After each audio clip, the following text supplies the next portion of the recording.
Hi everyone, today we are going to review a little bit about strong acids, weak acids, and bases, as well as talk about indicators. So first thing you need to know is this word dissociate.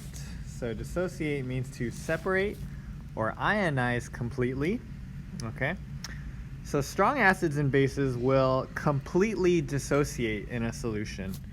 Okay, that's really important that they completely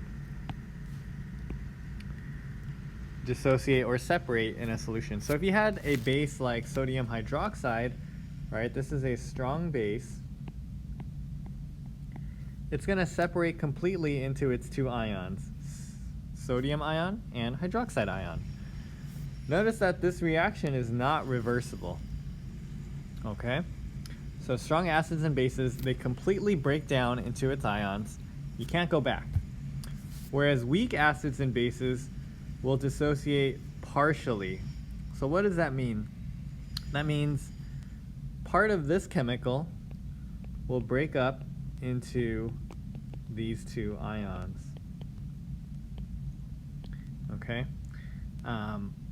But not completely. You're still going to have some of this chemical, and that's why this reaction is reversible. So we'll look at a few more examples here. So let's look at HCl and see what happens. So in this solution, HCl's bunched together, but because this is a strong acid, we see 100% dissociation.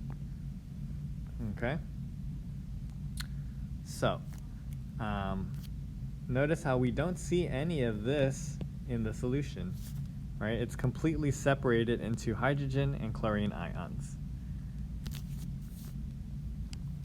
We can compare that to HF, okay, which is a weaker acid. And so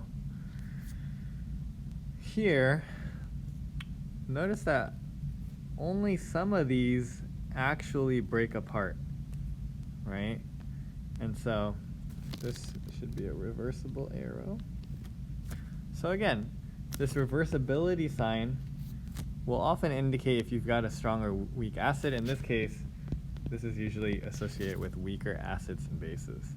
So again, we don't really see many of these ions actually separating. Okay? So with your activity online yesterday, this is what you saw. You saw the reactant, this weak acid, and you also saw the ions that it broke up into. Okay, but here we have all of those in our solution compared to a strong acid where they're only completely separated. You don't get any of the original acid. Okay, so again, this is 100% dissociation, and this is partial dissociation. Okay, another way to tell, since you can't really tell by looking, how much of the ion separates or dissociates, it's much easier to use an indicator. So an indicator is a chemical that changes color based off of the pH. We talked about litmus paper and phenolphthalein. You'll be doing a lab tomorrow that uses indicators. Remember that, again, it changes color depending on the pH of a solution. So pH ranges from 0 to 14. Make sure you're familiar with the pH scale. So it says here, label your pH scale. So let's go ahead and do that. We're going to put strong acid on the lower end, weak acid here, then you have weak bases, and then on the largest numbers, those are going to be our strong bases. Okay, so really make sure you know your pH scale, how to number it, and where the acids go and where the bases go. Okay, and let's just practice. What do you think? Here are some more household items. Again, always try to figure out what the pH of some household items are. What do you think? pH of, let's go with bleach. So this is a really strong cleaning material. What do you think the pH is of that?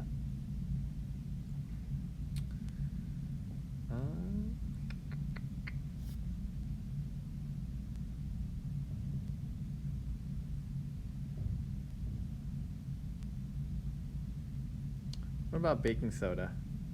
another cleaning material. What do you think the pH of that is?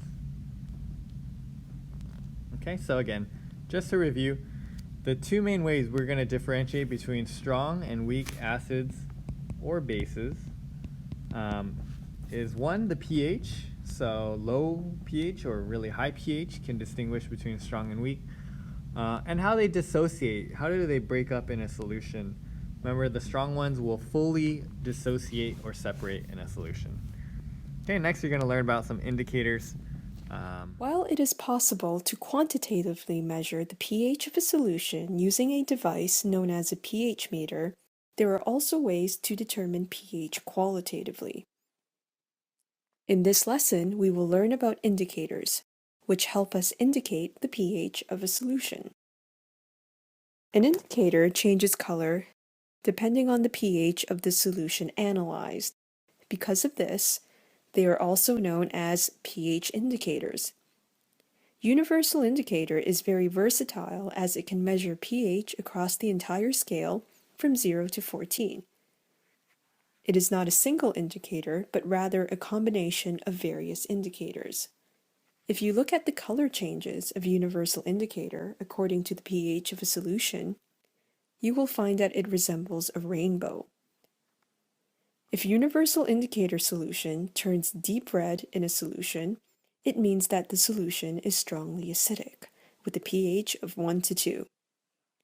If the universal indicator solution turns green, it means that the solution is neutral, with a pH of 7. If the universal indicator solution turns dark blue or purple, it means that the solution is strongly alkaline.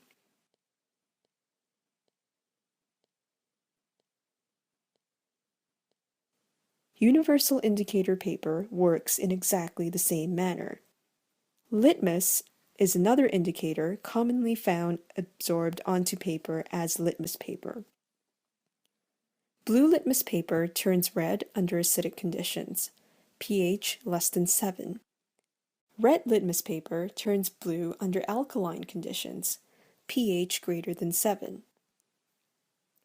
Phenolphthalein is an indicator commonly used to determine the endpoint of a strong acid, strong alkali, or weak acid, strong alkali titration. It goes from colorless to fuchsia pink at a pH of 8.2. Methyl orange is used to determine the endpoint of either a strong acid, strong alkali, or strong acid, weak alkali titration. It is red at a pH lower than 3.1 and yellow at a pH higher than 4.4. In conclusion, indicators are substances that change color at a certain pH. The point at which an indicator changes color is known as its endpoint, which can be at any pH. Very common indicators that you will encounter are universal indicator, litmus in the form of litmus paper, phenolphthalein, and methyl orange.